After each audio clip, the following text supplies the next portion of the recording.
Welcome back to the Offside Show with the team. I'm Danny. This is Junior. We got Tama and also Eliota. How's everyone? Good. Thank you. Good. Big shout out to our sponsor, Fale Kava, again at Mangele Town Centre or Otahu.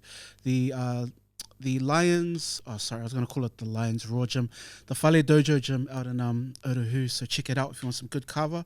And also a big shout out to Be The Hype, who is our co-sponsor for this episode. You can check out their threads, these dope ass threads, and you can follow them on Instagram. They're also alias Rocking the Roots. Shout out to Mark, and what's the brother's name that came?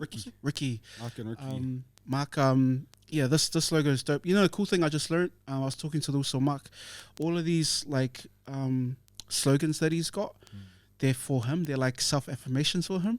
Oh, so it's like, so these are personalized for him, but he's turned them into a brand. This one's Roots Rise Out of the Struggle. And this other one is Don't Believe the Hype, but he's crossed out the words and it's just Be The Hype. So really smart. And I love when artists do that. Man. I've been rocking them every day. Yeah. So check out BeTheHype.com, BeTheHype.com. .au. Yeah. Oh, and nice. at Be The Hype on socials as well. Thank you, Mark. Episode 50. Big episode. Well done, guys. We've been doing this since March. What is our collective thoughts on this? It's been good, eh? Yeah. What are your thoughts, Ali? You know, it's humbling because people get free shots at you. Yeah. You know, it's social media, so you put your stuff out there to be judged and take the good with the bad. And surely you must be accustomed to it, though. Oh yeah, but you know, it's always nice when you see something good, but then you have to stop reading. You know, you just read a couple and that's it, because you know it's going to get worse. So it's good. It's a good exercise in humility, in learning, because sometimes you don't know it all, and someone puts across a really good point that shits on your point, shits on my point, and then you're like, oh, true, fair point, yeah, that's right. So it's humbling in the sense that everyone's got a reaction to what we say. There are other people out there who know a bit more. And it's a good exercise in learning to let it go, because, you know, you're not going to get it right all the time, but the next week we got another pod coming out and you just got to move on. So you let it go. That's the cool thing I like about what we do, is that we welcome the conversation, because that's what we've been trying to do this whole year, is like open up a conversation. And you've said this multiple times, we're not going to get everything right, but we're studied enough to like actually invest time into a lot of the topics that we talk about. Right. But then a funny thing about comments, because every now and then I'll read our socials and it's always the one that kind of throws you off. Yeah. And I remember a podcast I watched with Ulsgang on, and I've talked to him about it as well. And he's someone that's out there, but he's always like, he tries not to read it, any of the comments at all. Yep. Because that one comment's going to offset all 99% of the good ones. Yeah, he's hard out. Sorry. But and what we talk about, because we talk about a lot of stuff that's gone on, history, you know, we go through a lot of, I don't want to say intellectual stuff, but we talk about some real shit. So I think it's important for us to actually read the comments, because a lot of people do know a lot of things as well. And so I actually read the comments to learn as well. So it's not like we're doing skits and stuff. We actually talk about real history, you know, real Pacific issues. And there are a lot of people out there who are in these spaces, who are in these experiences, who have better information to share. So I think it's good that we do go through it. And I just hate the feel boko ones, bro. you get so those, eh? Well, yeah. But it is what it is. And the Balangi ones. Oh, Remember I asked you guys to block some? Yeah, we had our Balangi on our YouTube page. He was just talking shit week after week. Just the most racist stuff ever. And then it just got to a point and I was like, this is actually not going anywhere. Like, we're trying to make you see the light, brother, but can't help you. So we move on. Anything you think we should improve on as far as as a process, or even the podcast overall? I don't know enough about it all, so yeah. I see some people saying lights. Yeah, leave it alone. I mean, the production, guys. I mean, everyone wants to have more lights here, but hey, our job is to work in the background. All right. We work in the dark, man. Yeah, that's how it goes. You know, Nocturnally. back then. Like stars. Oh, sorry. Hey, only from 7 p.m. Right? Just to clarify, we've got some lights now, but this podcast was supposed to be Eliota's podcast, but it's become our thing. So all the lights are on the also. But yeah, maybe in the new year we'll look at No, we're different. oh what? Yeah. Remember, we are different. There We you don't go. have to look like all the rest of the other podcasts. Absolutely. You know, so it's okay. I mean, Absolutely. if we want to have light, then we have to be like the other podcast. You heard Junior? Yeah, man. Stuff your lights. Yeah. Nah. Yeah, come here for the substance, not for the superficiality. Okay. And I think another part to that as well, like initially for me, podcast was always an audio form. Like when I started listening to them way back in like 2007 and 8, when I started listening to podcasts, it wasn't like a visual thing. It was always like, it was an audio or audio books basically. So we try and emphasis on what's being said as opposed to what's being looked at. And I know we get the little visual bites that we chuck up on TikTok, but we enjoy the long process of a podcast. Right. How about you guys? What do you guys think of the pod? That includes you too, Tama? Lefty over there. Yeah. No, that's my echo chamber.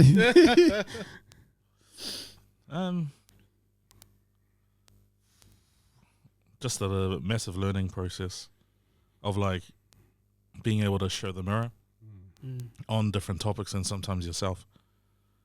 And, you look at the comments and, sometimes they're directly commenting on the things that you've said. And it's like, wow, okay, take that as a learning. Yeah. But then it's like, sometimes those lessons are just, you're like, oh yeah, I remember that. Maybe I didn't communicate it across properly, so there's always that whole, man, did I say it right type of thing. Like you kind of get a bit self-conscious about how you deliver things sometimes. But then you're like, there's the other side of you, which is just like, no, I said what I said. Deal with it. Yeah. But yeah, otherwise the lights, I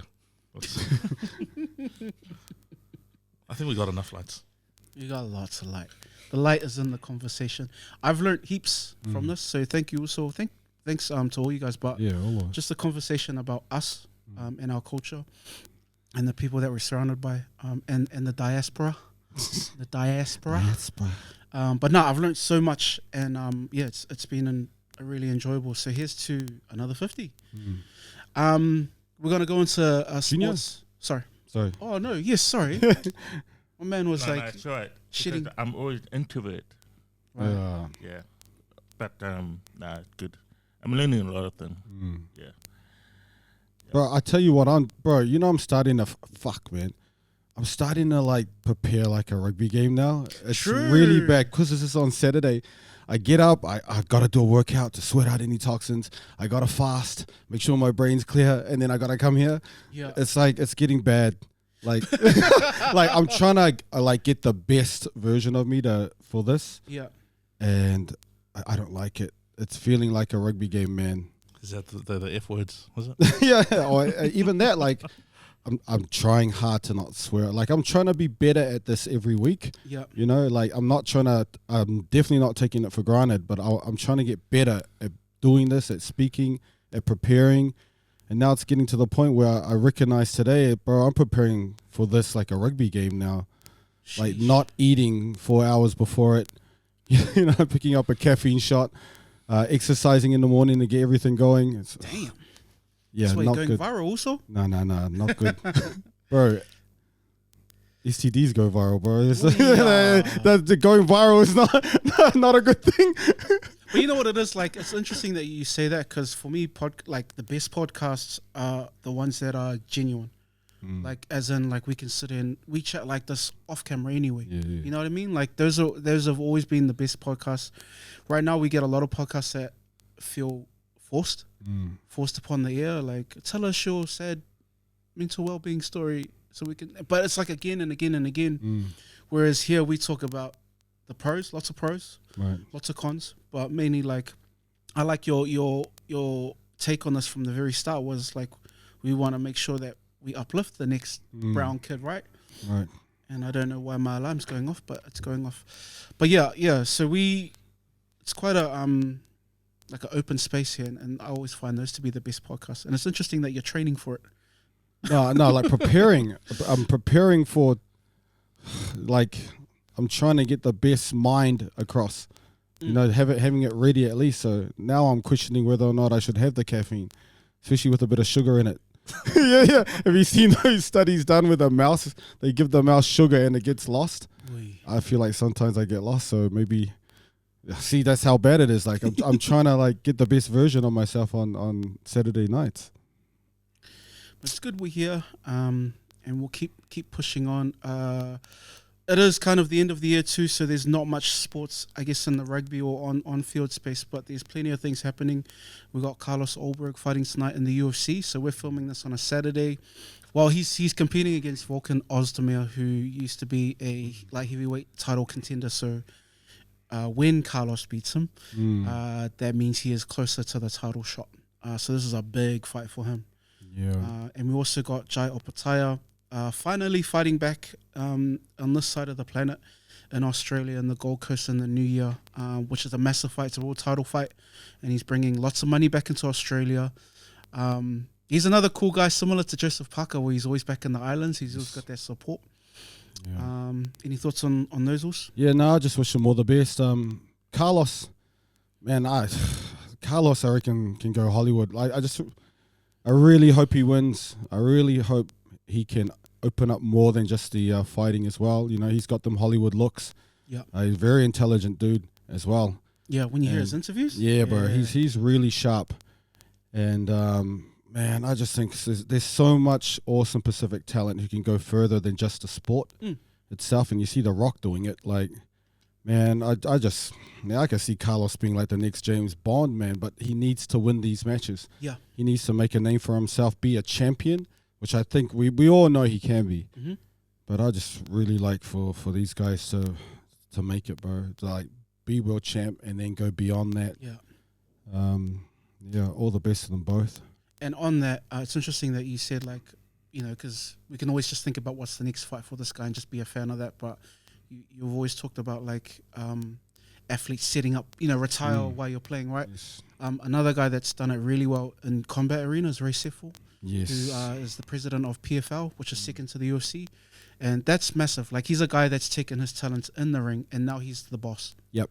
And he made his money in Japan. Absolutely. You know, same with Hunt as well. That might be an avenue for Carlos, man. It's just you know, stick to the Japanese and the Asian leagues. I don't know, but yeah, Sefo's done it really well.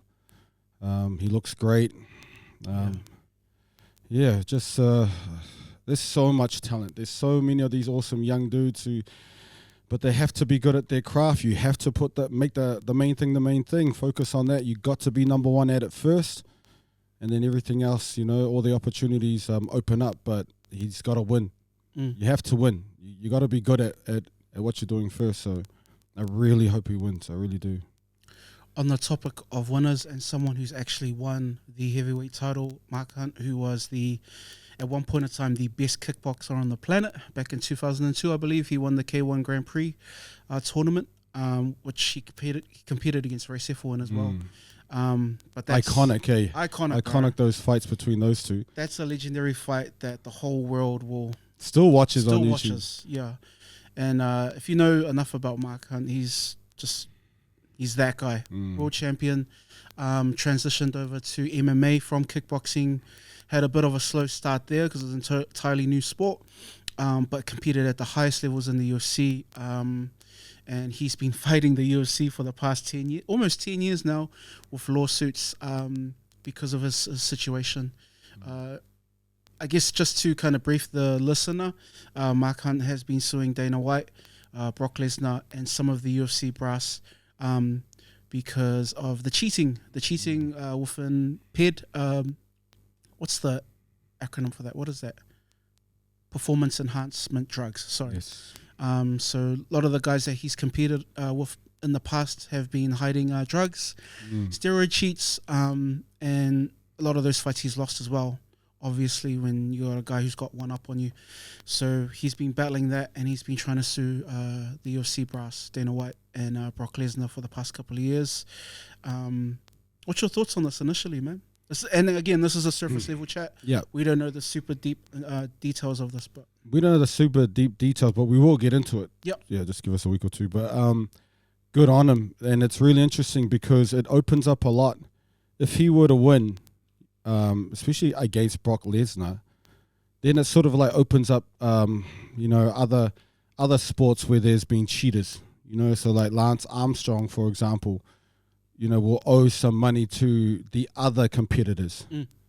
So it's really interesting, and it's really good that he's doing. I don't think it's been done before, where the person who loses to the cheater sues the cheater and sues the organization who provided that sport. It's interesting. It's really interesting, and I think sports law is developing. There's this new type of law they call sports law, and this will be one of the cases that really define what sports law is, and in terms of rights and responsibilities in the sport. And I don't think it's been done before, what he's doing. And it'll be really interesting. Really interesting. Like, it's like Carl Lewis suing Ben Johnson. yeah. And the other interesting thing about this is, once you kind of read into it, you'll see that the UFC are trying to obviously blackball him and cut him off. He's done so many legendary things, like when he was signed to the UFC, and then when he got onto a winning streak, he became the guy in Australasia to help us, Asia and Australasia, Asia Pacific. So he was the headliner in Japan, he was the headliner in Australia, New Zealand, because he was that guy. So he helped expand the UFC. Right. And after him came the City Kickboxing guys. So he was the first. Well, there were other guys as well. James Tahuna and a whole bunch of other Maori and Pacific fighters that started. But Mark was the big name. The big name because he drew all of them. Yes. Yeah. He was the big name because he was like Walkoff. He probably would have won way more had he got on the ground and finished off his knockouts. That is the theory that a lot of actual analysts and and I'm talking like real MMA guys that have fought as well. They say that had all the guys that he thought fought were clean, he would have been the heavyweight champion. Right. That's what they say. Right. And they used him. They used him for his name. Yep. They used him for the way he fights, the big hitting, and they knew. Well, according to his claim, they knew that the fighters that they were putting up against him were juiced up. Yeah. And the evidence is there. UFC, I believe, 200. Dana White, they waived Brock Lesnar's steroid testing, basically meaning they kind of hit it just so they can get him on the card and compete against Mark Hunt. And then, so Brock Lesnar won by decision, basically hugged Mark Hunt for 3 rounds. So he won the fight, but then they overturned it to a no contest, which basically means it's a draw.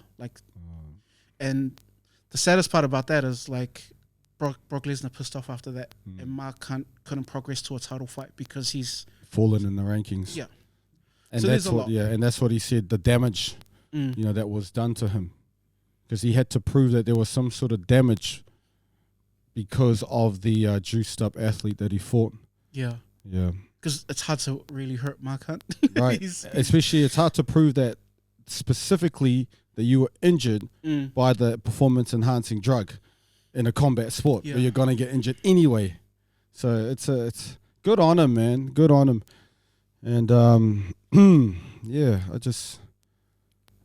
support him hard out, man. And it's gonna be interesting. I'll definitely follow through, and because that case is not finished, right? That's ongoing. Yeah.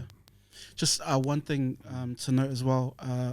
It does kind of seems like a personal vendetta that he's got, but if you notice in his interviews and once you kind of listen to them, he's always talking about, I don't want the next fighters to go through this shit. Absolutely. He always ends on that. He says, I don't want the next, because if you actually look at him, he brought up a lot of the fighters. So Carlos Ulbrich was under his wing. Oh, right. The Tougher boys were under his wing, Justin Tougher and Junior Tougher. Who else was in his camp? Bam Bam Tai Tuivasa, Tyson Pedro. These guys came from Mark Hunt. He helped uplift these guys and put them on the cards and stuff. So he is genuine when he says that it's not just about him. Oh, he's trying to make sure it's he doesn't even need to say it. Like, just look at the case itself. Absolutely, there's a good case there. There's real unfairness there, and you can see it's not personal. How the fuck is the UFC supporting guys who are drugged up, fighting dudes who have not taken anything, and then acting like the fighters are not juiced up. You know what I mean? Like it's a clean fight.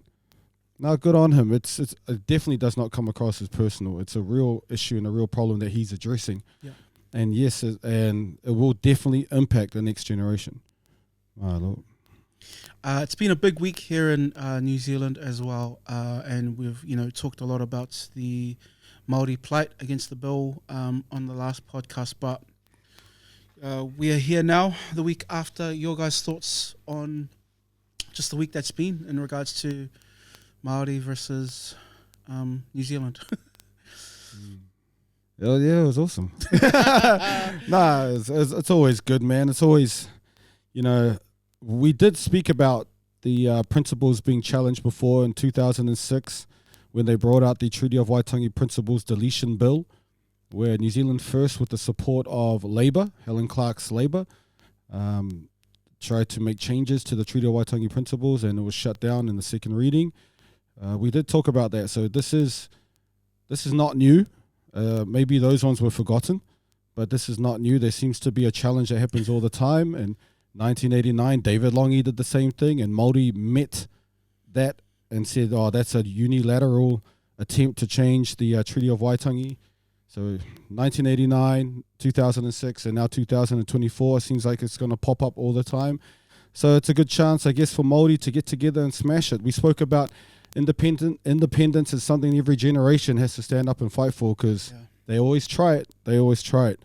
And so one really good thing was you saw Māori come together and shut this attempt down, surely.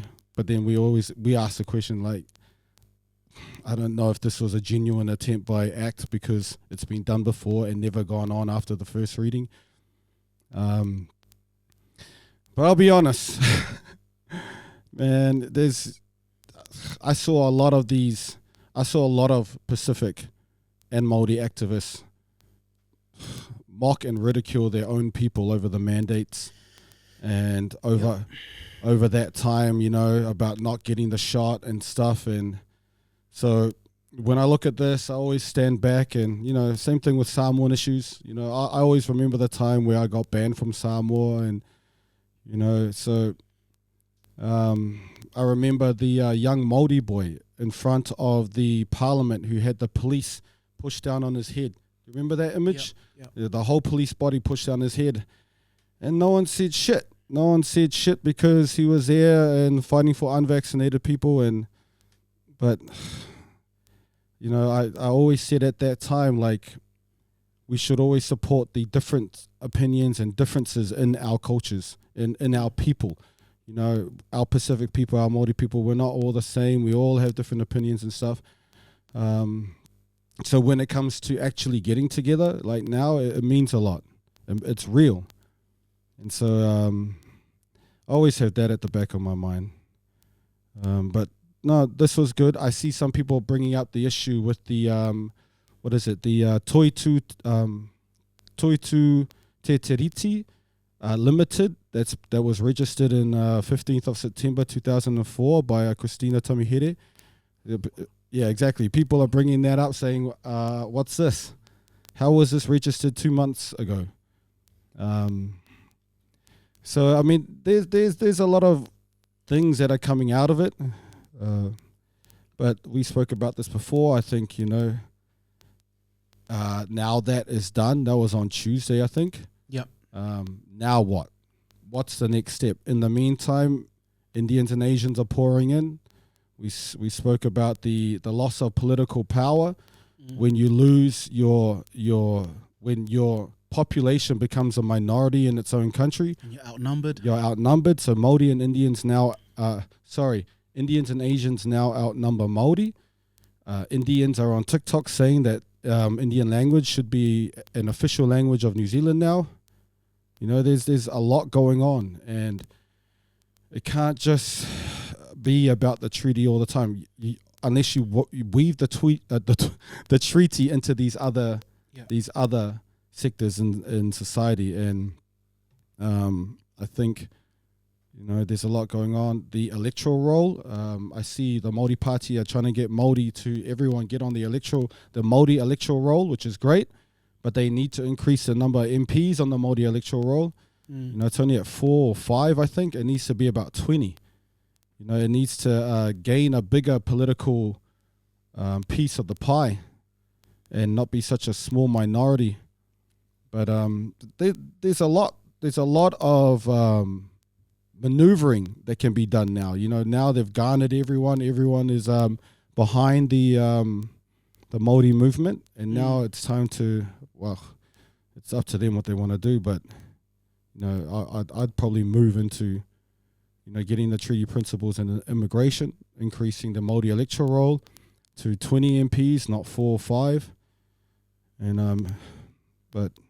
Yeah, that was the interesting thing. The thing that stood out about last podcast was when you said, you know, they've fought this before, and then you said, so now my kids have to go through this 20 years later? Yeah.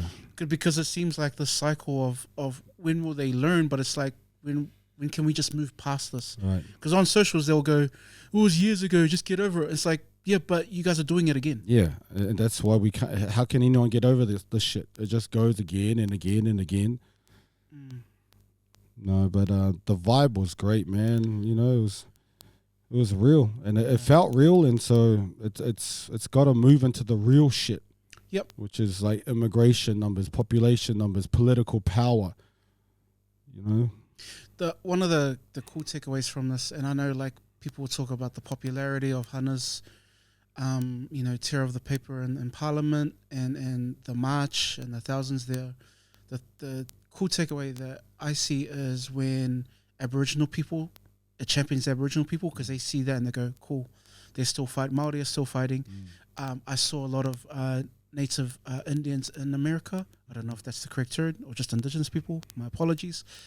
So we saw them in North America kind of spike up and go, yo, thank you, because they're speaking out for Indigenous people. So that's, you know, my takeaway whenever Māori kind of stand up, is I look at that and I see what it does for Africans. I see what it does for people around the globe. And it's always special. Yeah. And then they pass the gangs. The gangs act like, what, the next day or something? Underneath it all, eh? Yeah. So what does that mean? So no gang patches at all? No gang patches. You're not allowed gang patches, and, you know, the so-called gangs, you know, my Sons of Anarchy shirt anymore. are mainly Māori and Pacific Islander. And they interviewed some of the Baalangis on the news the other day. Yep. And they're all like, like old ladies, I don't have any problem. I don't have any problem with the patches. There's nothing wrong with it. You know, and they had a gang member on there who was, he was so articulate, you know. Who was it? Oh, I don't know. Sorry. I don't know what gang it was, but he had this patch and he was like, you know, what, like police used to arrest like criminals, people who did crime, you know. Bro, we're just walking with, you know, with these words. What? It's like hard out. Like, that's a great. Hard out. It's like, it's bullshit. Like, police used to arrest criminals. Yeah. But nah, I just think there's a lot going on. There's always a lot going on, and so all that energy has to be now diverted into just like keep it going into all these other battles. It's interesting because I last year I went to take my bloody mum to the Sky City, to the casino. So we're walking up the escalator and we get to the security, and I had like my friend's brand on, and he stopped me and he said, "Is that a gang patch?" And I go, "Bro, it was just graph writing." Right. And he made me wait for like 15 minutes. I just told my mum, go ahead. But it was like really embarrassing. I'm like, shit, like, is everything, like, what do you define as a gang patch now? That's it. And the police, like, they put up on Facebook, they just showed the names of the gangs. Yeah. Like, they didn't even show the insignia, you know, the patch or whatever. They just put these words. Yeah. They put Crips there, but what happens if you spell it with a Z? Or 2 I's? Well, what happens if you have a company that's registered and it has one of those? Floods? It's a thing, man. Yeah, like they're passing bullshit. That means all sports should be banned. True, because there's a patches. They got Logos. Exactly. Yeah. And that's what it's going to extend out to. Yeah. You know, just, man, like this is insignia.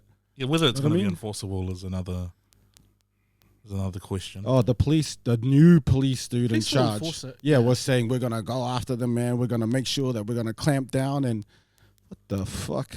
Does anyone know like the what do you call it? Like, what do you get a fine? Like what? It's like a speeding ticket. Yeah. like, is it just hey? If you wear it at the mall, it's like $30. Yeah, or take it off. So you had to walk around with no top on. But see, a lot of patch members have their patch tattooed on them. So There you go. what are you gonna do if they've got black power tattoos? I seen 30-year-old dudes with mags on their body, bro. Whoa! The side 30-year-old Oh dudes with my God. mags. Oh my gosh! And, And a his blue name is lion. David Smith. And a blue lion. There's no Wow. blue lions. What is this, Narnia? Holy, my goodness. none your business. Golly. Sorry, Aslan. The side Alright. shots. Wow. In other news, the Samoan citizenship bill has been passed this past week, and there's a large part of our community that are extremely happy about it. We've talked about this about 2 or 3 months ago during the initiation of the conversation in Parliament. But your thoughts, Us, on the Samoan bill? Obviously, for the few thousand people who are still alive, it's important. Yeah. I'm talking as well, like especially economically, because now you're entitled to a lot of benefits that you would be entitled to if you're a New Zealand citizen, especially health. On the news, they showed a family that said that they've spent up to $20,000 in health to provide for their elder, and now being a New Zealand citizen, he will be able to access all of that for free. So it's important in that sense. Yeah, it's really important, and it's a good thing in terms of that. But I say this with all due respect, it's nothing compared to what was owed to Samoans. It is nothing compared to the trauma and what was lost, what was taken from Samoans. And I feel like it's just tokenism, but I can't say that because it does have real benefits to that group, to whoever's left in that group. Because remember, this group, it's between the ages of 76 and 100. Okay, so it's an old group. Not many people are alive. It's a group who was born between 1924 and 1948. and just to record too, and we've talked about it on the pod, but the original law was not just these people, but their children as well. Yeah, their children as well. I was reading the old articles and the old judgment, and it's really sad. So Robin Cook, who was the president of the Court of Appeal during the Whalema'i Lesa case. Now, remember, Whalema'i Lesa went through the Court of Appeal first, lost in New Zealand, and then went to the Privy Council in London. So the Court of Appeal, Robin Cook said that if Whalema'i Lesa's claim was to succeed, then over 75% of the Samoan population will become New Zealand citizens overnight. Over 75% of the population. And it is for that reason that Robin Cook decided she's not a New Zealand citizen. And obviously, Whalema'i Lesa then appealed to the highest court. It was also published in New Zealand newspapers that if she wins, then over 100,000 Samoans in Samoa will become New Zealand citizens overnight. Okay, so if we apply that percentage, 75% of the Samoan population today, that's over 150,000 people. Now, the other decision, like you said, was in 1948 when New Zealand. That's the first time New Zealand had New Zealand citizens. So prior to 1948, everyone is a British subject, and then New Zealand passed the Citizenship Act, turning all British subjects into the first New Zealand citizens. And in that act it says, all children of a New Zealand citizen will be a New Zealand citizen by descent. So all children of New Zealand citizens are New Zealand citizens by descent. So that's why the Privy Council, that's why it was also not just these 100,000 Samoans in Samoa who are now become New Zealand citizens. It's their children, their children's children, their children's children's children. So the amount of people that should have been turned into New Zealand citizens this week should have been in excess of 300 to 500,000. But instead it's about 1,000. So it's important to that 1,000, but it is nothing compared to what it should have been. It should have been a lot more. And then on top of that, the whole Dawn Raids was built on that law of that Samoans are overstaying, right? And this is what I don't like, because we actually watched this in school with the kids. We watched a Coconut documentary, and it was really sad. I mean, look, they do some good work. They do some good work, but the kids walked away from it going, well, fucking, this is crazy, because a lot of them were Samoans. Well, don't overstay then. You know, that's what they got from the Dawn Raids documentary. So it was sort of like it was their fault. And the thing is, the Privy Council went through the laws, went through New Zealand's own laws. That's how they got their decision. They went, okay, let's look at what you've wrote in your own laws. Let's see what the New Zealand government has wrote. And so they went through the British Nationality and Status of Aliens Act, and they went through the laws. And well, look, you yourselves have said that the Cook Islands and Western Samoa are New Zealand, and when we say New Zealand, we mean including Western Samoa and the Cook Islands. Like, your own government wrote this shit down. You said that Samoa is part of New Zealand, is New Zealand, and New Zealand includes Samoa, right? And so based on New Zealand's own law, Samoans, Western Samoa, born between 1924 and 1948 are New Zealand citizens, right? And their children too. The Privy Council rule, by virtue of New Zealand's own laws, that these are New Zealand citizens. And so what essentially happened with the Dawn Raids was they were deporting New Zealand citizens. That's what I was trying to get to. Okay, so these kids walked away from this Dawn Raid documentary thinking, well, don't overstay. They should have walked away from the documentary like they were New Zealand citizens. They weren't overstayers. Okay, that's what the Whalema'ilesa case proved. That's what the Privy Council said. They said, well, look at your own laws, New Zealand government. You are the ones who wrote that Samoa's part of New Zealand. You're the ones who wrote in these two acts in 1924 and 1928. You're the ones who wrote that whenever you say New Zealand, it includes the Cook Islands and Western Samoa. And just on that, therefore, these people in Samoa are New Zealand citizens, British subjects. Therefore, by virtue of your own act in 1948, they become New Zealand citizens. They belong here. You're right. So therefore, Whalema'ilesa is a New Zealand citizen.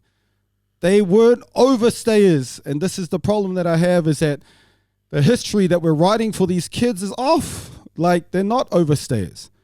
And you got to remember, at that time, the biggest overstayers by far were the British. They had the massive majority of overstayers were British. So this wasn't about overstayers, because if it was about overstayers, the British would be getting deported, but they weren't. Yeah. They weren't. This was about race. They went after a fucking race. They went after Samoans. Because of everything you said, and because they had the whole region in town. They had all the properties in the areas that they wanted. Got to get rid of them. They had the jobs, they had the restaurants, they had the bakeries in town. K Road used to be a place of Pacific Island entrepreneurship. And obviously Ponsonby and Herne Bay, all of that, all of the nice communities now, which are all the white rich areas, was all Samoan. Okay, so when these documentaries need to be better, okay, they need to be empowering. Our kids need to walk away from a documentary on Dawn Raids thinking, man, fuck, we were awesome, man, we're great, man, awesome. What was the name of this documentary? It was a coconut one. Oh man, Recent? I don't know, and I know they do some good work, so I don't want to go angry at them. But this particular documentary, the kids walked away saying, with the help of others, saying, you know, oh well, don't overstay. You know, like the first thing is, Whalema'ilesa, the case proved that they weren't overstayers. New Zealand was deporting New Zealand citizens. That's how fucked up this is. Who the fuck deports their own citizens? Okay? And so there's a lot. And then so when we look at the quantity of people who should be New Zealand citizens by virtue of this new act that's come out, the Citizenship Amendment Bill, when we just look at the quantity of people, we can see it's completely bullshit. You got 1,000, 2,000 people who now get their citizenship, but really it should be about 300 to 500,000. Okay, so when you look at that, that's bullshit. But then when you look at the trauma that happened at that time, the dispossession, the illegal searches on people as they're walking through the street, the illegal searches into houses, because remember, they're New Zealand citizens. They're not fucking overstayers. New Zealand's own laws. All the Privy Council did was look at what New Zealand government had written. This is your own laws. Samoans knew that shit. It wasn't just Samoans knew that they were British subjects and New Zealand citizens by virtue of New Zealand laws. They knew because of the way they were treated in Samoa. You were caned if you didn't sing the British national anthem. You were caned if you didn't salute the rising of the Union Jack every morning at primary school in Samoa. And you were caned if you didn't speak English in the Samoan school in Samoa. Okay, so how do you think Fale Ma'ilesa knew this shit? Where does she just come up with the idea? Hold on. I thought I was. That's it. I thought I wasn't a British subject. I thought I was a New Zealand citizen. She was born in 1946. Okay? So she's in that group between 1924 and 1948. So there's way more than just the 1,000 who get their citizenship. There is the more than 75% that Robin Cook, president of the Court of Appeal, said who should be entitled to their citizenship. There are over 100,000 that was reported at the time in 1982 by the New Zealand media, New Zealand newspapers. Over 100,000 Samoans in Samoa who should have got it at that time. Okay, then there's a compensation for all the fucking trauma and the illegal actions of the police. There's all of that needs to be addressed. The gentrification, what's the forceful removal of Pacific people from their houses. That's why a lot of people move south, is to get away from the fucking dawn raids. Innocent families were getting raided. Innocent families were getting separated. Innocent people were deported. Innocent. And there's none of that shit. New Zealanders were getting deported. Innocent New Zealanders were getting deported. And these weren't just any New Zealanders. These were the fucking people who built New Zealand at that time. They came over here to build New Zealand. That's why they had the gun properties in town. That's why they owned all those houses in town, had businesses and shit. Because the Samoans and Pacific people then built fucking Auckland. And then dawn raids happens. And now, 40 years later, we get this law, which only gives citizenship to 1,000, 2,000, 75 plus year olds, and just completely forgets the rest. And still making bad documentaries where it's our fault. There's way more to it. And the big, what is it, like a smoking gun? The big thing that should get you questioning this is, hold on. We just fucking said Seymour and the ACT Party are racist pieces of shit. Yeah. Why the fuck are they supporting this? Why is National ACT, everyone supporting this? And how the fuck does the Greens Party, the opposition party, the minority party, how the fuck can they get a law through this? They're not in government. That should be the first thing to get you to ask questions. If the fucking National Party and ACT and Seymour support this shit, there's something in this for white New Zealand. There's a massive benefit for white New Zealand. And I saw someone on my Facebook say, oh, wow, see how they can see the love in our people. Now we need to get them to see the love in Māori. And it's like, no. Seymour hasn't seen this for Māori, right? He's treating Māori like this, and he's also seeing that supporting this law is like this compared to what is actually owed. This is better for our white community in New Zealand if we just give them this shit. Because if we give them the real shit, fuck, that's too much. Hell no, we're ever going to agree to that shit. Just on that Coconut documentary, was it The Untold Stories of the Pacific? Dawn Reid's episode. It could be that one. It could be that Yeah. one. It's all good. I'll say it. I got beef with coconut. Stuff them. No, but what it speaks to when you brought that up was, and I've said this before, like years ago, podcasts ago, that years ago at a high school, we're taught very surface level conversations of this is what we were. You know, like a good takeaway that I took from that was when you started talking about the word overstayer, and another term around that time was fresh off the boat. Yes, fob. And so those were derogatory terms. Those were like the N-words for us back in those days. Yes. And the fact that we weren't, that's like really unsettling, Like, because the fact that we weren't overstayers? Yeah. That's unsettling because then they put that term on you, and that was a term to like, ooh, that was a term that we would put between each other. I know. Someone's absolutely. He'll be like, nah, he's overstayer. He's overstayer. And like, so when you have these things, like they create divide within ourselves. And and because we say it to each other, it's a way of us, the colonized people fucking ourselves up. Like the colonizer doesn't need to bloody stand on us because we're standing on each other with these terms, and yet we were never overstayers by their own laws. And this is a thing that these documentaries never say. They never go on specifically of what it's all about, the empowering story of Fale Mailesa, the empowering story of the Privy Council decision, and the fact that we were always New Zealand citizens. We were never aliens. And that case, actually, the issue in that case is the Privy Council said, did Samoans ever owe allegiance to the Crown? If they did, therefore they're British subjects. They're subject to Britain. And if they were British subjects, that means that they were turned into New Zealand citizens. So the issue for them was, did Samoans ever owe allegiance to the monarchy? And this is funnily enough, it ties in the Mau.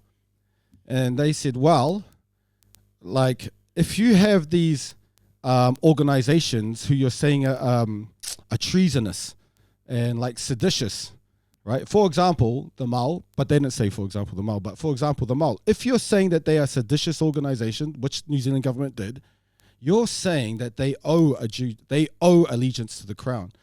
And they're seditious because they're going against, the monarch. Yeah. Because you've said that they're seditious, you yourselves have said, therefore they do owe an allegiance. Therefore they are British subjects. Therefore they are New Zealand citizens. You see, so fuck. Yeah. It's like the Privy Council just called the New Zealand government out on their own shit. They just went, well, you did that, you did this, you did that, you wrote these laws yourself. No one fucking held a gun to you. You wrote that Samoa was New Zealand. You went and called the Mau a seditious organization. So that means you're the ones who said they owe allegiance to the Crown. So because of you, New Zealand government, your own treatment, these guys are New Zealand citizens. Yeah. Fuck. It's just crazy. But we always have this, they were overstayers. No, they weren't overstayers. They were New Zealand citizens. The Privy Council decision said that. And they said, all Samoans in Samoa as well are to be treated in the same manner in all respects as if they had been born or resident in New Zealand. That's the Privy Council. It's just crazy. And we get kids walking away thinking, oh, well, don't overstay. Fuck, you've missed the point. Or the point wasn't even told to you. We keep not telling these kids the real shit. Is that all those people who were Dawn raided were New Zealand citizens. All right? And that's the most fucked up thing. New Zealand deported New Zealand citizens. Okay, so we get this 1,000 people, elderly, who get their citizenship. Fuck, there's so much trauma that has just been glossed over and forgotten. There's so much trauma, so much illegal conduct by police, unlawful searches, unlawful arrests, illegal everything shit they did, and nothing, no compensation, nothing. It's just, and that's, Malcolm X said something about that where if you stick a knife in my back 9 inches and you pull it out 6 inches, that's not, that's not justice. Still stab me in the back. That's not progress. If you remove the knife, that's still not progress. Progress is when the healing starts. I feel like they've just acknowledged that, like, the knife is there. There's way more that needs to be done. And especially the descendants one is a huge one. And I read somewhere that they tried, but the select committee said no. And so therefore, like, they just move on and go, oh, well, we can't do that. You know, that's not how you fucking fight shit. I just feel like maybe it would have been better not to have done this. But then I think about those guys who get their medical expenses and that, and that's great. That's important. But this is just like fucking... Yeah. This is just, it's tokenism. It's definitely great for the remaining people that have, you know, that it benefits. And I mean, it is good for us Samoans to kind of uphold it. Key takeaway, I learned a lot about Fale Ma'i Lasa, so thank you. And that was a great, like, she's a gangster, bro. She's gang. Of the most awesome kind. And that was a great learning point. Another one that Tama brought up off camera was where's all the chat about Efeso Collins who pushed for this? Good point. Tama brought this up off air, and it seems like he's been erased from this conversation. Absolutely. Because he was always at the forefront of these conversations. Yes, and I'll go further. I reckon he would have pushed harder on this. True. I reckon he would have pushed harder. Man, I knew him from university. I knew him at university, and that was what? 30 years ago? Yeah. Fuck. Wow. Oh, yeah, okay, 20 years ago. 20 years ago. And we spoke about this case, the Fale Ma'i Lesa case, and he was so amped about, you know, man, this is a great case. You know, when you're young, talking shit. Hey, you know, we were talking shit. I never knew the case. So that's when I started learning about it. And I feel like Efeso would have pushed this really hard. I don't think he would have settled for this. I don't think he would have settled for this. Especially with him being in Parliament. Yeah. Because he was in the Parliament. He was in the Greens. Okay. And I just feel like he would have fucking went after this really hard. And you're right. His name has not been mentioned at all. The first time I heard his name was when I came here today. When Tama said Yes, when Tama said it, I completely forgot myself. Man. No, absolutely. And I just think if he was around still dealing with this case, it would have been pushed harder. Because he knew it. 20 years ago, we were talking about it. He knew this case. He knew it inside out. He knew about the descendants. He knew the massive impact. That's why they passed the Citizenship Act in the first place.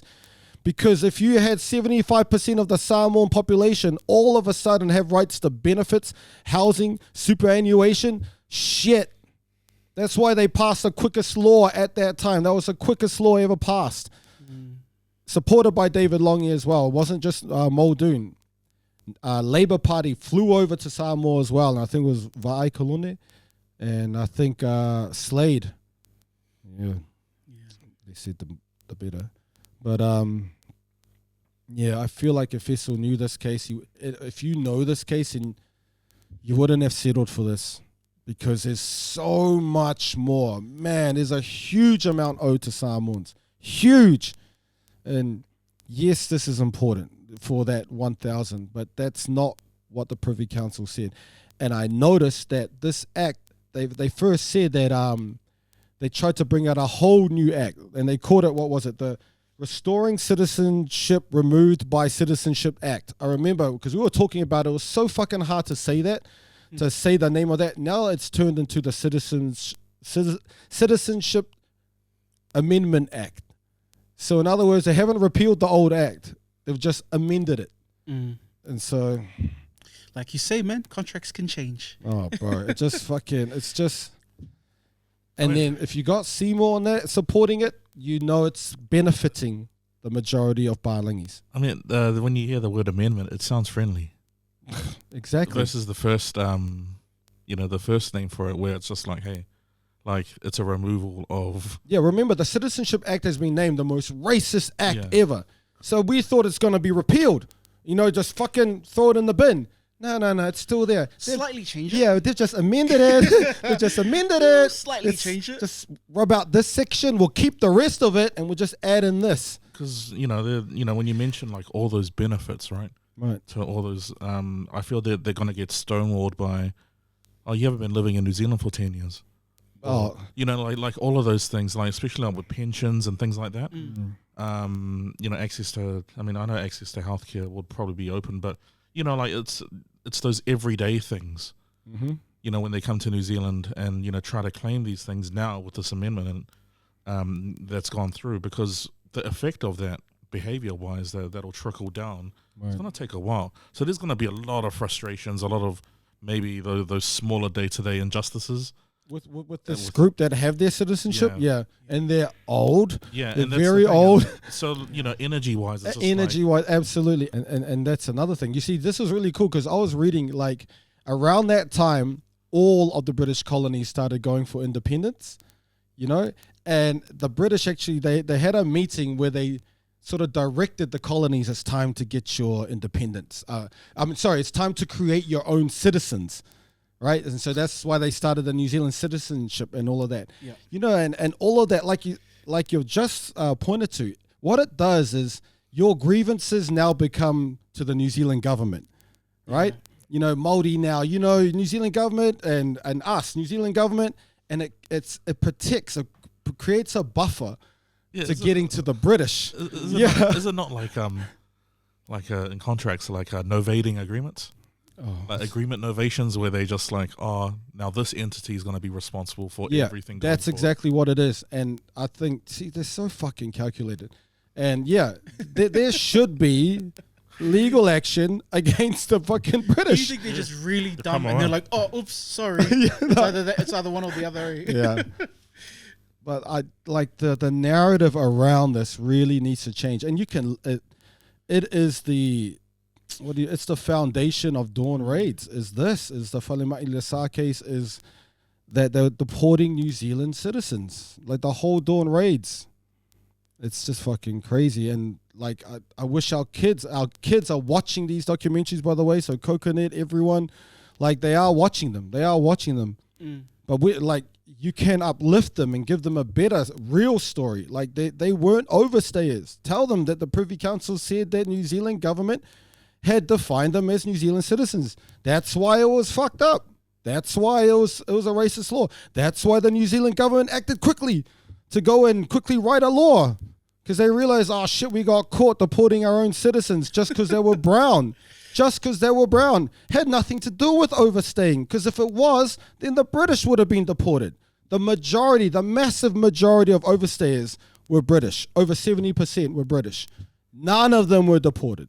So this wasn't about overstaying at all. Get your fucking documentaries right and your media. This wasn't about overstaying, because the British overstayers weren't getting deported.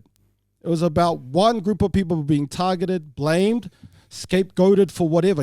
Whether it's the beef industry, whatever, downturn in a recession in the economy, got to blame someone. Because people are losing their jobs, blame the brown people, the Samoans, deport them. But we just got to get the narrative right, man, because these kids are walking away fucking mocking their own, mocking our own people who are already fucking deported. Well, it's, happy for the 1,000 and kudos to them. Also to the legend, Whalemai Lesa. Do some research on her. She's a brilliant human being. She's still alive. She was actually at one of the readings. Yeah. She was at the last reading. And shout out to all those people who did. Yeah. They showed up to the reading and did all that. And rest in love to Efeso Collins for his push on this initially. Moving on to Samoa, I came across this article written by Caleb Potherington. Samoan local upset with the lack of mana wānui updates. The heading title in the article says, a Samoan local says there has been no communication from the New Zealand Navy on the mana wānui incident, but both the chief of the Navy and the Samoan government say community engagement is being led by local authorities. Manu Percival, who works as a local surf guide in the area on the south coast of Upolu, said the information surrounding the Navy vessel that ran aground there last month is all hearsay. And this was published on the 21st of November, so just yesterday. Thoughts, Ous? Fuck. Typical? Yeah, bro. What? There's a lesson there in the media distraction. It's weird because on that, I believe it was the NZ Herald page, they actually talked about addressing it. And then that was an RNZ article, and they were saying, this is a local that lives there, so there's nothing happening here. So it's weird, eh? Oh, bro. Shit, I just hope it doesn't get worse, man. Because remember that thing's still packed with oil, right? Yeah. And they've had a while because Chogam was what, 2-3 weeks ago, 4 weeks? It's been about 6 weeks. Oh shit. Yeah. Okay. So and they said that they said for Chogam they're gonna stop the work around that boat just for the Chogam week and then get back to it. Shit. So it's in backlog at the moment. It's a nothing. Like there's nothing being done, bro. So what's gonna happen? They're just gonna wait until it starts leaking. Christmas is coming, so we gotta take a break for it. That's it. There's a Just wait break for the new year. In 11 days. What with the fish? Oh, Now they bro. can only operate it between 7 p.m. and 7 a.m. This is where local media gotta really get cracking because New Zealand media don't give a fuck. They bro. don't care. They don't give a fuck. They're like, oh wow, it's just happening to Samoans. They're not our citizens anymore. Yeah. And then this is where the local media need to be consistent. Yeah, and that's good. They're going around asking locals about it. Yeah, well, it's cool. We'll shed some light to it and we'll keep tabs on it because, I mean, if it gets any worse, that's shit for the island, bro. And tourism, which is one of the key kind of industries for Samoa. Right. But yeah, for this last part, I thought it would be cool if we finally responded to some of the social media commentary that's going on. And you talked about it earlier, looking at some of the comments. So, I figured, I'll bring up some of the comments on our social media pages and we can kind of just chat about it as a team. Keen? Yes. All right. Sort of. So we'll start off our YouTube channel. And this was in regards to our last podcast. Only criticism, and this is from, Robert Tier 1, who goes on to say, and I think this is just irrespective to all our conversations on even what Junior was talking about. He or she says, there is nothing to do now. It's all in the past. We are now being persecuted like our ancestors were. Things will never be perfect, but gratitude is necessary to live this life. Move forward. Do not be like those who have done us wrong. Do not expect to be treated special. The truth is, the amount of death and suffering the colonial powers did to themselves with 2 deadly world wars is insurmountable. They killed themselves more than they have ever done harm to Indigenous or Pasifika people. We were cannibals. We were naked. We did not have any advancements they did. We could have been easily subject to genocide, but thankfully their religion was Christianity, and that meant we were just animals to them. Goes on, it's a longer conversation, but this is one that we come across a lot, is just move on. The analogy I like to use is, if I punch you in the face today, you can't charge me tomorrow because move on. So what are we doing here? Yeah. Your thoughts to this, Urs? Oh yeah, hold up. No, and you said the one about what about the farmland or something? The farmland? Yeah, like it's easy to say move on when you're. Oh yeah, like there's another YouTube comment, but like, I mean, it's easy to move on when the ancestors operate the land that belongs to you and they've passed it down for 4 or 5 generations, right? Like it's move on, but you're still on my land, bro. By just by being the great grandson of the person who colonized this place for us. So there's that. Yeah, and us talking about the past, us learning and knowing about the past, we're not sacrificing today. We are easily able to entertain and learn from historical lessons, as you should, and we can also focus on today. We're not like, oh, we're stuck in the past, we're living in the past. No, we just know the information. We're learning from the past. We're still here today. We're still doing our shit, going about our business. And this is such a stupid argument. Like, well, why the fuck do we have history classes in school and universities? What's the point? It's so stupid. I hate hearing this stupid argument. Like, just move on. But there's also like new learnings. Like I just told you like 10 minutes ago, like Fali Malisa, I did not know any of that. Right. Until you brought it to our attention. I'm like, she's a G. Right. But are you living in the past for knowing it? Yeah. It's so stupid. Like, it's a way of shutting down the argument. It's a way of shutting down people who know their history. Don't live in the past. Hello, I'm sitting here today in 2024. Where else can I fucking live? I don't have a time machine to go back and live in the past. It's just this fucking catchphrase to negate and to invalidate anybody's historical knowledge. And we should be the accumulation of historical knowledge. Today, we should be alive and have the whole accumulation of all the years of our ancestors and all the mistakes and all the great achievements and brilliance. We should be the accumulated results. We are the end of the accumulation. And we should be passing that accumulation on to our children. It's not some fucking living in the past. Fuck, no one can live in the past. It's just some stupid catchphrase. They have these stupid catchphrases like, oh, playing the race card. It's always these dumb things that try to stop any type of conversation because they cannot live with the conversation that you're bringing to them. Because you're bringing so many historical facts. Ah, fuck, you're living in the past. Just get over it, man. Why? Oh, I can't. Fuck, I have never heard of it. You're living in the past. It was 200 years ago, bro. Yeah, it's just some fucking bullshit to just invalidate any legitimate thing that you bring across. These are real facts. What about you're wearing European clothes? Oh, here we go. You speak English. Oh, wait. You're wearing, wearing there's all of that. There's all of that shit. Well, what do you want me to come here in fucking underwear? You want me to do this podcast? Fuck. Grass skirt, bro. Grass skirt. Ah, shit. Oh, yeah, that comment there. Grass skirt, no the classics. bras. You'd still be wearing grass skirts. The fucking grass skirts.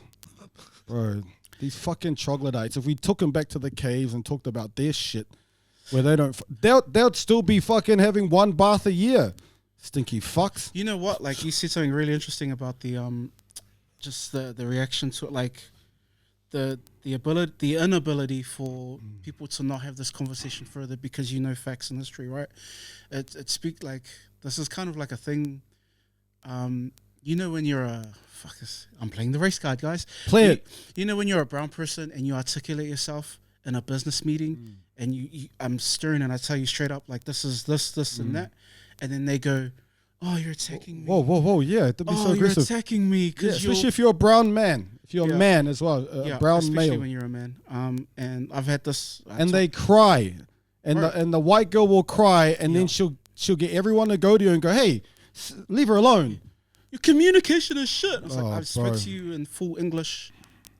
Because they've constructed this idea of what a Polynesian man or a Polynesian person should be. It's two. It's you're either humble and you just shut up. Yes. Or it's you attack me and you beat me up. Right. That's what they put in their head. Yes.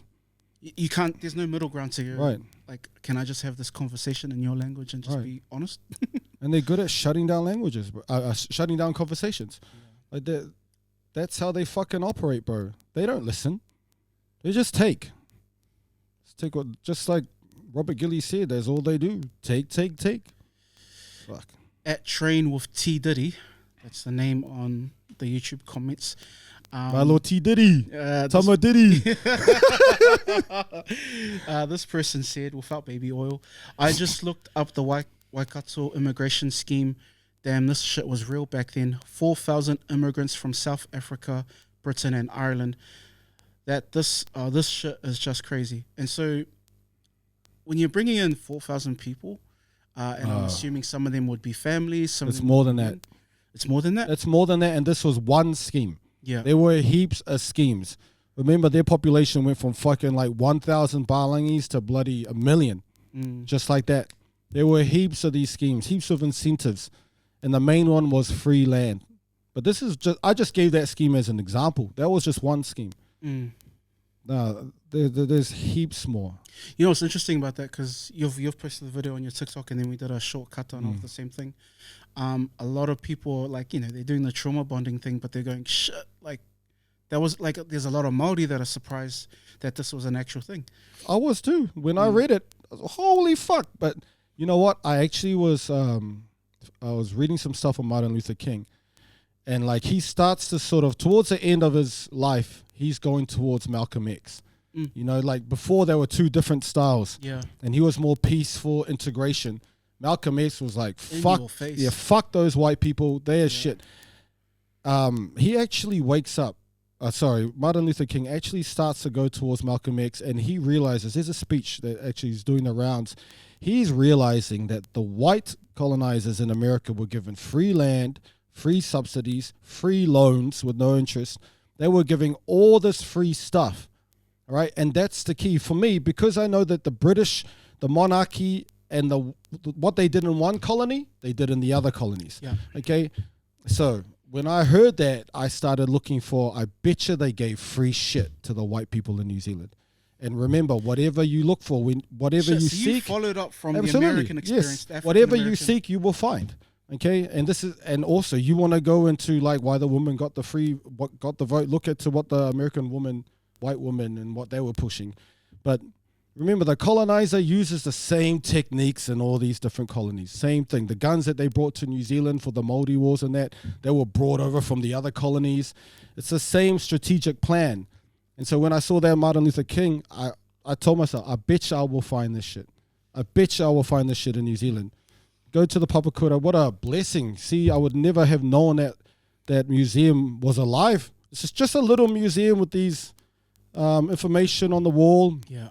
If it wasn't for the school that I go to, who actually do visits there, so I went and checked it out. And that's just one scheme, though. Like there's a lot of schemes. That's why you got the Crusaders down in Christchurch. Like that area had their own massive scheme of bringing English. The Highlanders in Otago, because they had Scottish schemes for them. Okay, so there were heaps of schemes that they were doing. That makes Free so much land, sense. free land. Yeah. Remember, and these are like the peasants.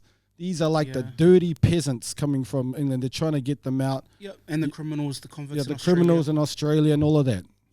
Right, you're trying to entice them to go to New Zealand to colonize because you need the numbers up. Sign the treaty, stop the wars, get the numbers up now, and now make up this thing, majority rules. You've got now a massive majority. But yeah. No, that's just one of the schemes.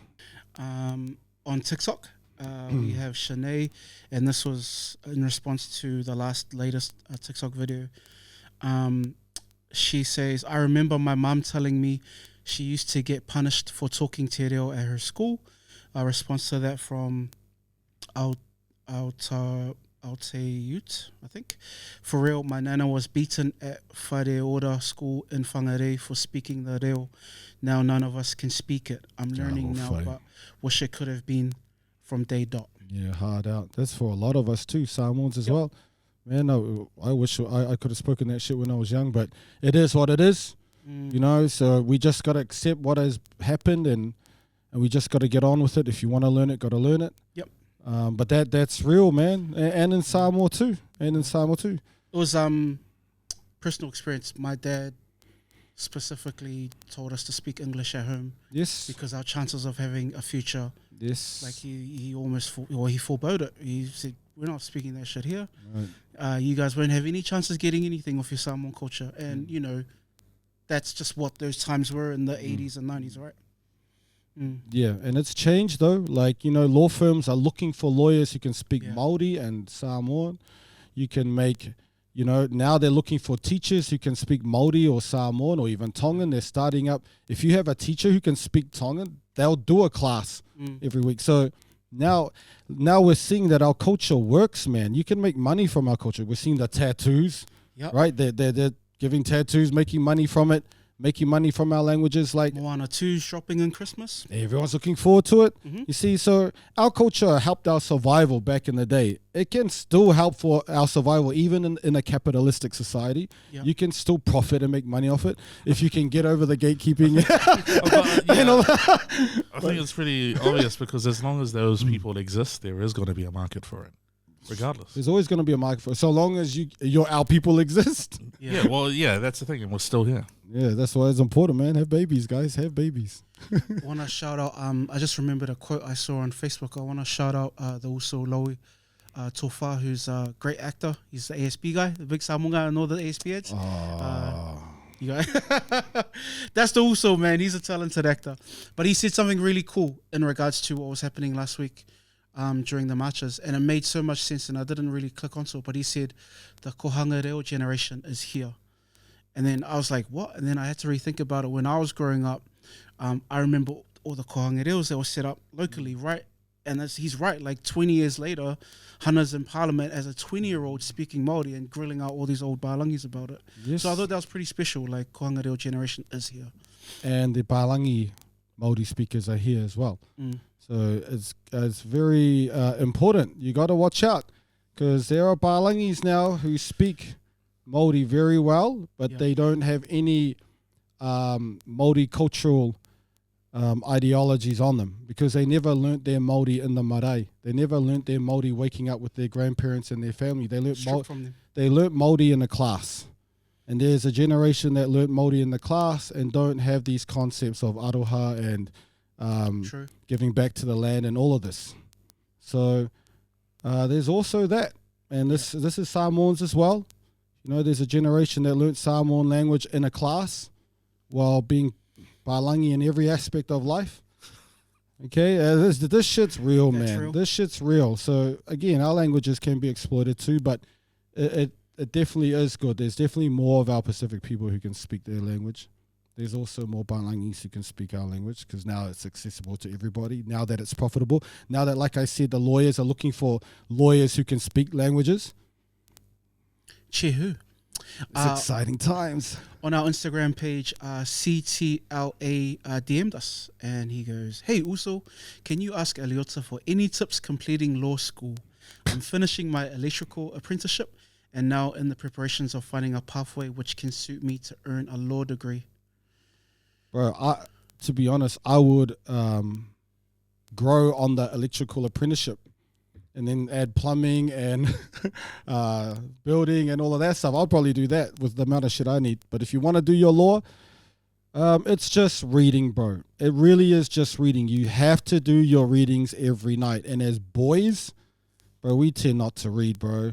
Boys just don't like reading. I hated reading. I was useless at reading. I had Love reading. Bro, I had 20% in the fucking PTA test, 20% in reading comprehension. Wow. I had a reading bro, age of 15 when I was 10. Damn, I would have had a reading age of 2, man. But that's because my brothers were like, they were geeks, bro. They love comics. Right. Oh, well, we were forced to read. Yes. No, here's a cracker one. We were forced to read it's like was it Britannica? Yes, series? Britannica. So our dad forced us to Yes. read that, and then he would come home from work, and then he would get us, and he would like pick up a page, and he was like, ask us a question on that. Yes. So we would have to learn Awesome. the encyclopedia. Yes. See, every family had that back in the days. Kids don't know, way. You had to invest in the Britannica to get through your school. Yeah, because there was no computers and shit. Like, but I'd say you have to enjoy and love reading because you must stay on top of your reading. They'll give you like fucking 20 to 30 pages to read a night. And if you don't read one night, fuck, it stacks up. And fuck, I hated reading. I was playing rugby and shit, and I was looking for so many shortcuts. These guys are lucky. These guys are lucky. They can YouTube any legal concept and you'll learn it. They're so lucky. You can go on TikTok. You can go on all the social media. You can go on ChatGPT now to just write your shit. And then you just change a few words to make it look like instead of using love, use aroha. You know, like that's all you do now, man. No, but you know, with chat, like they're coming up with what do you call them? They've developed anti AI, so they can read. But like I said, just make sure you just change some of the words. You know, there's so much available to them now. Just do what I did, and what you do is like translate it into different languages and then back to English and correct the grammar. There you go. True. And there are all these other like lecture ones where now they're copying the lecturer and it automatically puts it to text and then it sort of like rearranges the words so it's not the exact same as what they've said.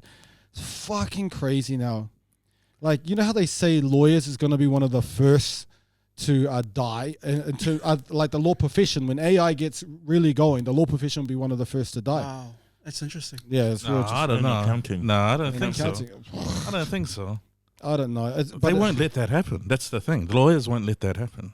I don't know, man. It's not about the lawyers now. It's not about adults The lawmakers won't make that happen. Look at how old the lawmakers are. Look at what the lawmakers have done. Like, they allowed the mandates. They're allowing this fucking generation kids to put in puberty blockers and that. Like, what the fuck are these lawyers doing, man? But then also look at the lawmakers, right? Like, as in, they won't allow their jobs to become obsolete. Oh, I don't know, man. I don't know. It's changing so fast. But so that's why it's hard for me to advise a young person, this is what you should do, because their technology that they have We never had. For me, it's like, oh, you better love your reading because you're going to get behind. But they don't even need to read. They can just get it to say it while they're doing something. You know what I mean? Like, they don't need to read it now. You don't really need to remember things, eh? Well, law is not really a remembering thing, to be fair. You really got to know the research. But it's more comprehension, isn't it? Yeah, it's definitely comprehension. It's understanding concepts, critical thinking. But that's sort of like later on. Legal systems and that, it's a lot of reading and just sort of like trying to learn how to think like a lawyer, which is fuck, I don't know. But I don't know, man. I just feel like there's some awesome dudes who have represented themselves who have beaten lawyers. You know, the 2 lawyers for Falema'i Lesa, they won that case and they beat Queen's counsels. You know, I mean, King's counsels, who are supposed to be the most elite. The Solicitor General of New Zealand was the one who led the Crown's case. He got beaten by 2 fucking normal lawyers. Like, I don't know, but for us, and I just got to say, for us 20 years ago, you got to do your readings. You really have to do your readings. And that's like 60% of it. You know, just understanding the ratio and the principle from every case. Oh, that's the other thing they used to say is read a case a day. Read a case a day. You know, if you want to get to know the law, you got to know the actual, like a case, what goes on in a case.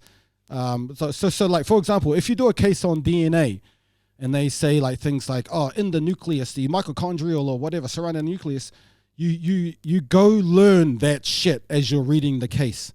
What is mitochondria? What is a nucleus? Blah, blah, blah, blah, blah. So that's why they say read a case a day, and being a lawyer should expand your general knowledge on everything and your search for truth and all that bullshit.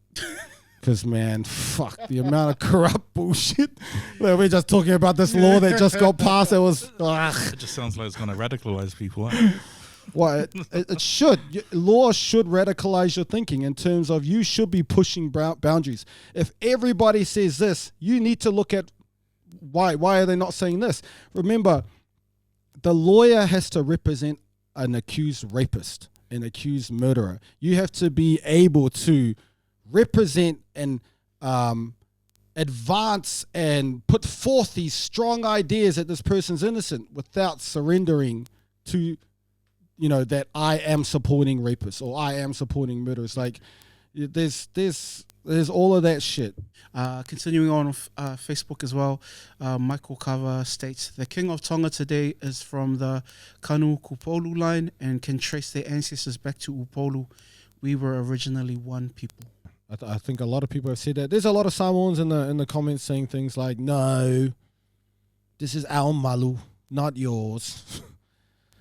But yeah. They tend to forget that the Tuatonga went to Samoa to get the better, right? And married the woman in Samoa, so they came back to Tonga. Yeah, that's the Kanukupolu line. Yeah, that's one. But Yeah. they're going further back because if you go the Tuatonga, right? The Tuatonga line, you go further back. The one that conquers over Samoa, apart from Manua, they were staying in Whaleula. And that's their family in Whaleula. Right. You know, the Tuatonga. So there's a lot more to it, you know, Yes. in terms of history. And yes, that's one of it. But what do you call it? The second,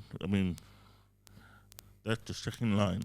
You know, so branch out from the Tuatonga to that next line, and then you got the other two, and then emerge back. So that the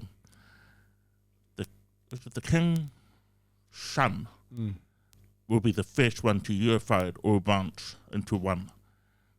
Yep. Yeah, you know what's funny? Like back in the days, it was the islands, eh? You know, Vava'u, Upolu, Sava'i Manua. You know, they used to, you know, just intermarriage. Yeah. It wasn't Tonga and Samoa back then, but okay, let's just say Tonga and Samoa. But now a lot of the families that are Tongan and Samoa, it's in Australia and in New Zealand. Yeah. You know, it's not really happening in the islands, obviously, because there's not that much travel between the two.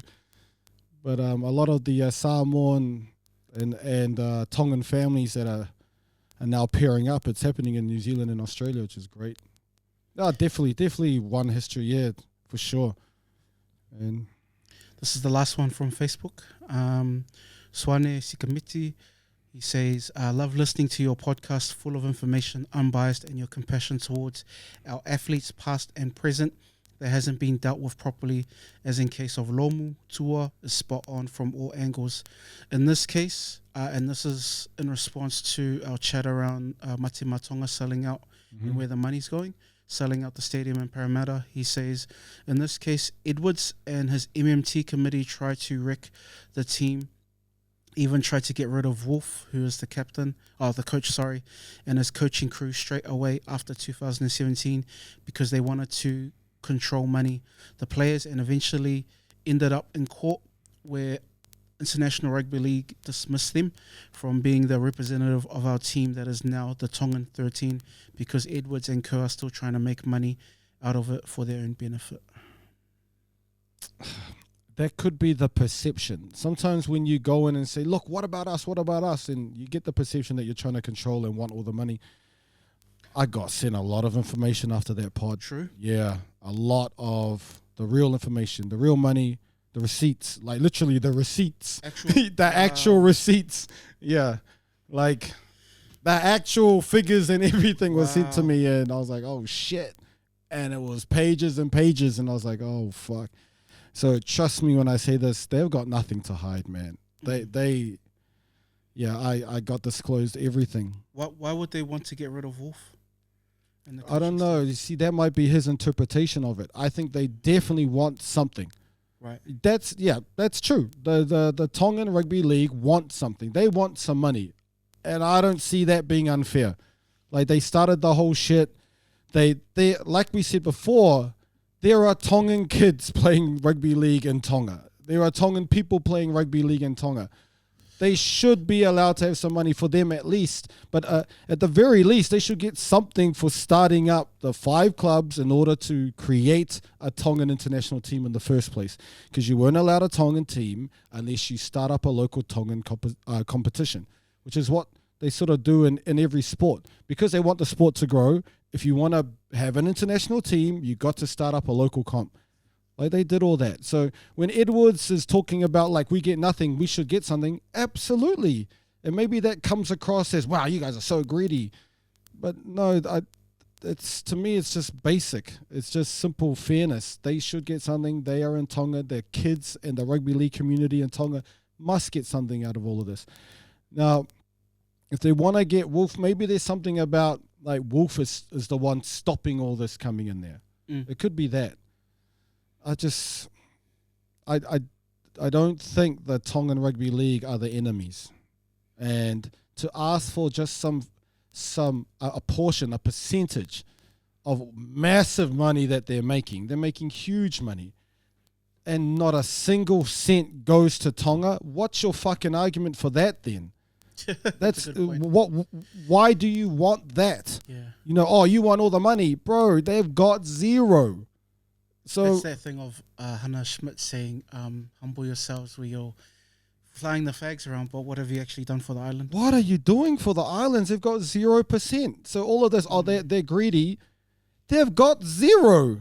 Greedy with what? Oh, if we give them money, they're going to take it. Well, fucking give them like 10%. You keep the 10%. Because it's true, they gave 40,000 to the under-16 Tongan team so they can go and play their games, and there are kids, there are people in Tonga there are people in Tonga, guys. There's people in Tonga. Okay, they play the sport as well. And you can make up all this stuff about, oh, they're greedy. Yeah, they're going to spend the money, bro. They've got nothing. That's the fact. They've got nothing at the moment. They're getting nothing from this, and that's not right. You can put a cap on the amount you give, but give something. You know, they're not saying give it all. There has to be something. One would man. take your word off Yeah. I just want to say thank you guys. Thank you, Eliota, for joining us on this podcast so far, and looking forward to the rest, episode 50. We've done heaps, bro. Big thank you to Junior for all your hard work, and also giving us the space to perform in, to work in, to have these conversations. And shout out to Tama for the hard grind and the quick turnaround on your edits, bro. Thank you so much. And to you too, bro. To you too for pushing the social media as well. Mm-hmm. And your angle is different. Like us three, we sort of worked together a bit before, but your energy is different, bro. And it's this doesn't happen without you, bro. That's team effort, bro. That's all of us in this. Yep. And that's enough. That's enough. That's enough kissing ass. Fuck. Fa.